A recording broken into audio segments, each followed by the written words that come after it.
Hello guys and girls, welcome back to the channel. Don't know what that is. I have a different one. I've got a Maserati Levante for once.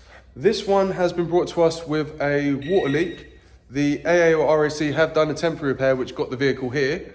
But this is good. I like this. So the repair is in there. There's some silver tape. I can't really see it because I need to put some light on the situation. So we're replacing the back pipe there. We've already pre-ordered it. It is on the seat there, a genuine Maserati part. Now, in order to get to it, I was told you've got to remove the scuttle panel and you have loads of access. Don't think I believe that yet, but you know, we'll try. So I've already removed one wiper arm, got to remove the other one. They're held on with 17 mils, and then there's a series of screws all the way along. So let's get to it. I mean, this is my second video in a row. Doing good content.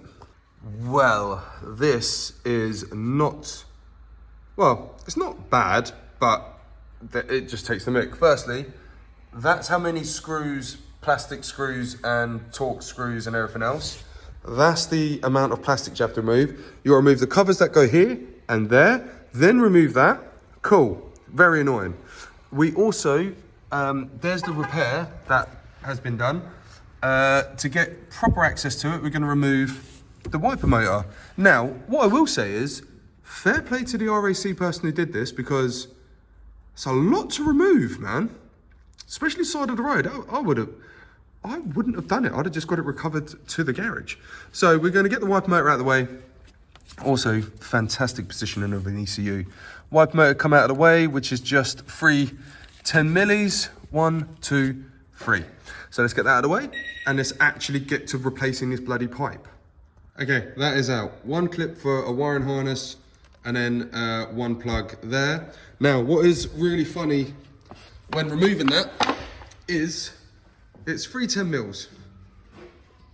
You got 10 mil 1 and 2, they're both like that. And then you've got this black one here, which is massive. All right, we've got it out. That is an absolute pain to replace. I've actually got the new one in, goes in there, around there, and down the back, down there.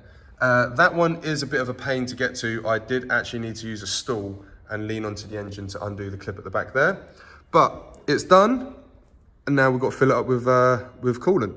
Just to give you a better view, it is, not there, it's down there. You can slide your hand through here to get to the pipe at the bottom there. It is very tricky and very fiddly, but you can do it. So I've opened the bleed valve here and I'm just closing it to make sure it goes open and closed.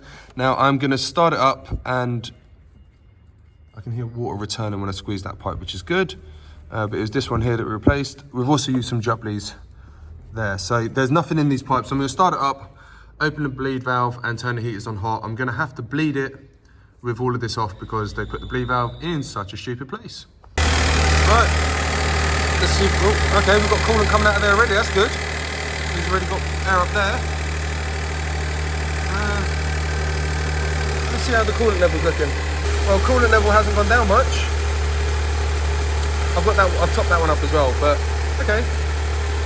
Leave it running a little bit longer and wait till we get hot air inside the car before we put it all back together. Otherwise, we can't bleed it properly. Amazingly, we've really got warm air coming through, which is always actually quite nice. I mean, it's cold, but warm air's coming through, which is happy days. Now let's check for leaks. Okay, so it's burning off the residue spilt antifreeze from where we changed it.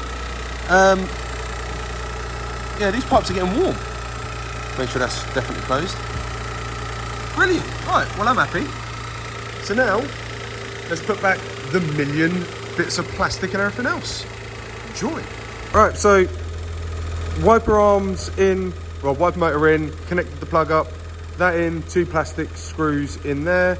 There's a little bung that needs to go in that hole for the water runoff so it doesn't go into the ECU, which is right next to it. We're still doing good. It's bleeding quite nicely. Hot air inside the car. I'm going to turn it off in a minute. And then we're going to refit all the plastics. And just like that, the Maserati's all back together. Just going to do a quick wiper test to make sure they work. And then check coolant levels and stuff like that. Alrighty, so double check the coolant level. Coolant level's all well and good. This Maserati is nearly done. We're just gonna take it for a little road test, make sure we've got nice and hot air. And that is a nice looking badge, isn't it? Make sure there's nice heat inside the car, and then get it ready for collection. I'll tell you what, for interiors, it's really nice. Okay, been on a nice little road test. We've got nice hot air coming out, and temperatures all good. Fans kicked in, so this one is done.